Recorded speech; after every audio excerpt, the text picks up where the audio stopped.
called the Millennial Falcon. Monkey Ninja. Badass Cass. Number 25, Vicarious.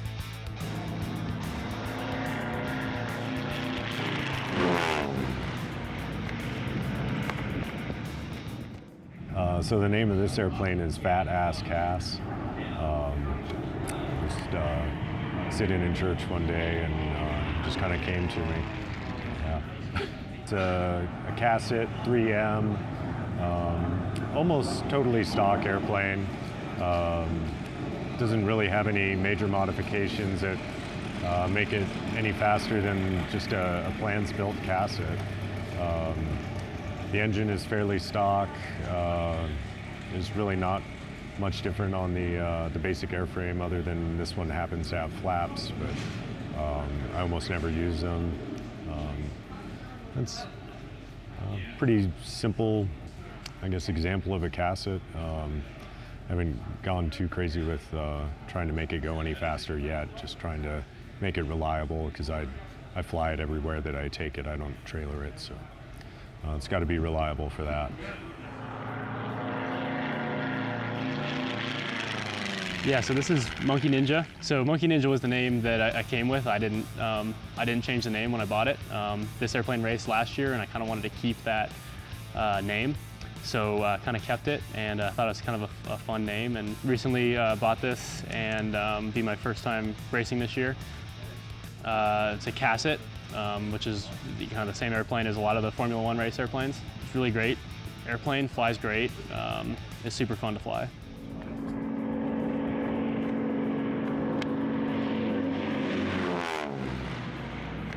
Number 25, Vicarious, is a 1942 SNJ-5.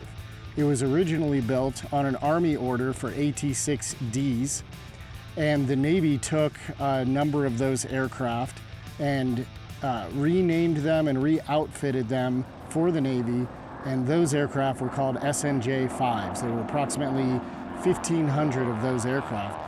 This aircraft was built in Texas at the North American factory and then was shipped to Pensacola, Florida, where it trained naval aviators and gunners and navigators from 1943 through 1946 in Pensacola, after which it was put in storage and bought in 1958 for $311. And at that point, it entered civilian ownership, had a few owners, and then Lloyd Nolan, one of the founders of the Commemorative Air Force, which is the largest warbird operator in the world, he bought the airplane and had it until the 1980s, traded hands a couple of times, and I got it after that. Well, the name of this aircraft, I've owned this aircraft for about 5 years now. It's called the Millennial Falcon. Not the Millennium Falcon, but the Millennial Falcon. I am 36 years old. I do barely qualify as a millennial, and big Star Wars fan. Got a lot of friends who are Star Wars. I grew up with the Star Wars movies, and just fell in love with the name when I kind of came up with it. I know there's a lot of other people out there who come up with the same name, and I was just lucky enough to name my aircraft first. This is a 2003 Vans RV-8. This aircraft has a IO 360, which means it's a 180 horsepower engine, constant speed prop, which means that the propeller I can control with the pitch, and I can get the best performance out of there. This aircraft does about, on a good day, maybe about 230 miles an hour, and that's straight and level. Around the course, we're a little slower because we're pulling up to about 4 Gs in some spots, depending on the winds. When you pull those Gs, man, this thing likes to slow down just like with anything else. When you're 2.5 times the force of gravity, a 1,000-pound airplane in the sky is now 2,000 pounds, and it just slows the aircraft down, and then you got to speed back up again once you're in the straightaways. I love flying this airplane.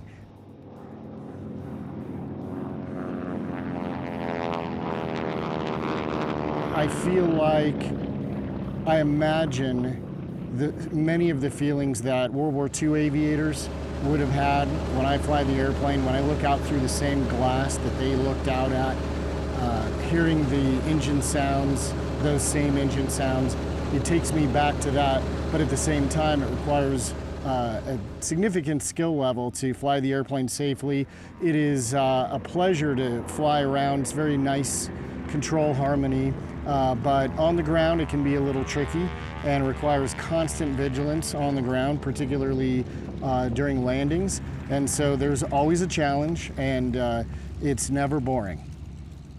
The trick is that when there are crosswinds, even the slightest crosswind, the airplane will want to go nose into the direction of the wind, and it tends to do that fairly strongly with a fairly heavy airplane. It weighs up to 5,800 pounds, and the rudder is not oversized for that for this aircraft, so it's definitely a challenge.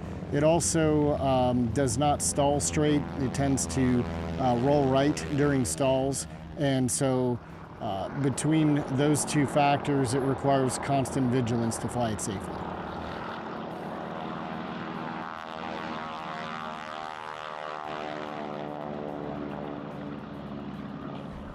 What I love most about this is the opportunity to feel what World War II pilots felt, what race pilots have felt over the years, what pilots on the faster airplanes are feeling, and at the same time sharing that with people on the ground who are imagining what it would be like to be in the race. And that's why I named the airplane Vicarious.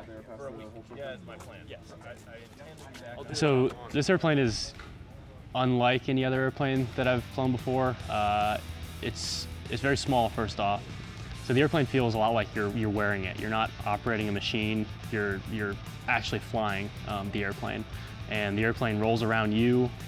You know, you're not sitting far away from the CG. So as you're maneuvering the airplane, you're rolling, turning, doing whatever. The airplane is completely moving around you, and it's a really cool feeling having just you in this little tiny cockpit and wings that are right next to you. That's why it's kind of a cool airplane to fly. You're really wearing it, and you yourself is flying, I guess.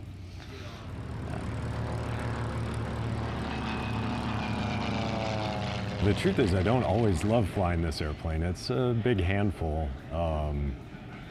It's not very comfortable to fly. It's very unstable. It's really light, so all the rates are really high. You have to fly it just 150% of the time, and you can never relax or let your hands off the controls. You can hardly take a second to look down at an e-board or look at anything other than the horizon. So it's not always enjoyable to fly, but when it goes fast, you can pull a lot of G's, do some aerobatics. I mean, all that stuff is great. It does it pretty well. I mean, we ended up in the gold last year at NCAR. Kind of surprised ourselves. We just wanted to finish the race last year and ended up in gold. But this year, you know, I guess time will tell. But yeah, hoping to do well again. But not necessarily the airplane I want to jump into for you know, a Sunday flight around the patch or something like that.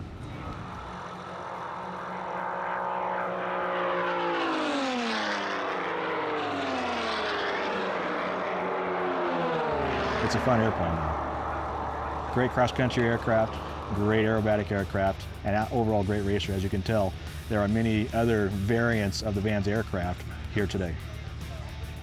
This aircraft has a 5-gallon smoke tank in the back that I have, that's always installed. I do a lot of formation air shows. I'm part of a West Coast Ravens formation team, and what we do is we go around to local air shows, California Capitol, Olympic. We go to a lot of other big shows, Oshkosh. I'll be going and participating in the Oshkosh Air Show this year. And we specialize in large formations. So I'll be participating in helping lead a 50 ship flyover of Oshkosh.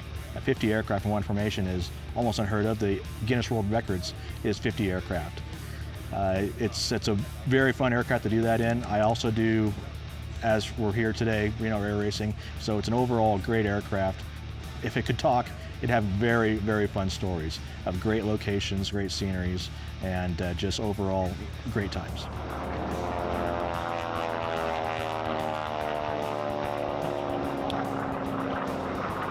The advantage my airplane has in the race is that the paint scheme is so fun to look at that everybody likes watching it, and I get great pictures of it. It is not the fastest airplane out here, so I have to work harder than everybody else, or harder than some of the other pilots, to keep my speed up, avoid being passed, and that sets a challenge out for me. My airplane's the only one that still has the guns on it, and that keeps me a little bit slower as well. And again, that just sets the challenge. And so the advantage is I get to have all the fun because I got to work the hardest. I think if there's one noticeable advantage of this airplane, maybe two, it's quite light. And then the other one is that it's got this really big propeller, lengthwise and chord-wise, compared to pretty much every other casset in the field. So, I mean, we just take off like a rocket ship from the start and can leave everybody in the dust if we don't have anyone in our way on the runway when we're taking off. We can really get out way ahead of everybody, and then they have to play catch up. You know, they usually beat us in top speed, but we're pretty quick in acceleration.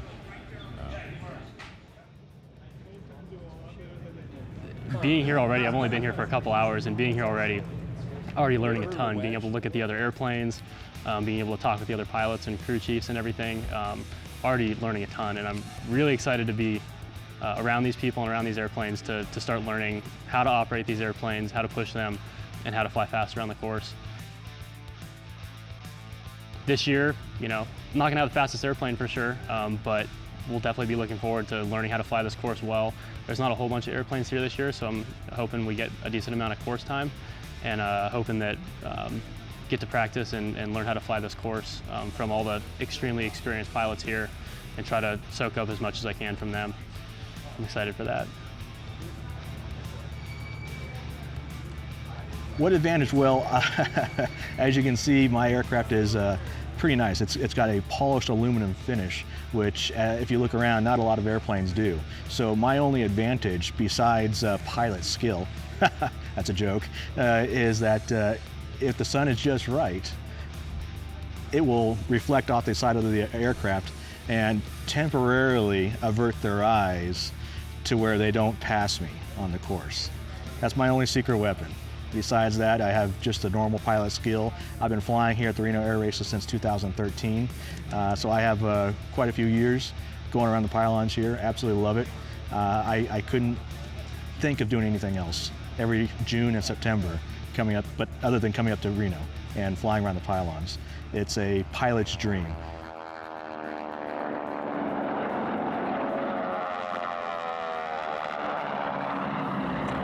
I like racing airplanes because I love watching airplanes race, and being a participant in that allows me to pass that enjoyment on to other people. Also, the best seat for watching other airplanes race is from another airplane, and it's just absolutely exhilarating to see the other airplanes doing what they're doing. And I love looking at other airplanes just like everybody does. Everybody that loves aviation loves looking at them. And I have the best seat in the house when I'm on the racetrack. I started coming to Reno in 2016 as a spectator, and you know, I was just always fascinated with it, and I've always loved flying airplanes and tinkering with them, and racing really offered a lot of both of those. And coming here more and more every year, it just kind of seemed like the thing to do. And you know, I got a little tired of coming here just by myself, and you know, just watching all these people go around the course. And I think it was 2018, I finally told myself, you know, I'm never coming back to Reno unless it's as a race pilot and I've got a team and I'm on the course. And so it was kind of out of that, you know, wanting to come back and see the Reno thing, but making that promise to myself that just did whatever it took to put a plane together and make a team and get here. I've come up to the Reno Air Races for a lot of years. My dad took me for a lot of years. Last year I got really interested in kind of the Formula One class and also some of the other classes here. And looking at some of the airplanes from an engineering aspect, I kind of got into the engineering and looking at some of these airplanes, thought it was super neat how people were taking these 0200 engines, an engine that you find on a Cessna 150, and put it on an airplane that is now going 180, 200 miles an hour. I thought that was super awesome that you could do that, and kind of got that in the back of my head that maybe this is something that I could do one day. And with some of the things I've learned past couple years through engineering, and now I got a job out in Mojave, it became possible that I could get this and race this year. So that's kind of what got me interested in it, is kind of the drive to take something bare basic and try to make it go fast. I think that's pretty cool, and excited to make that happen this year.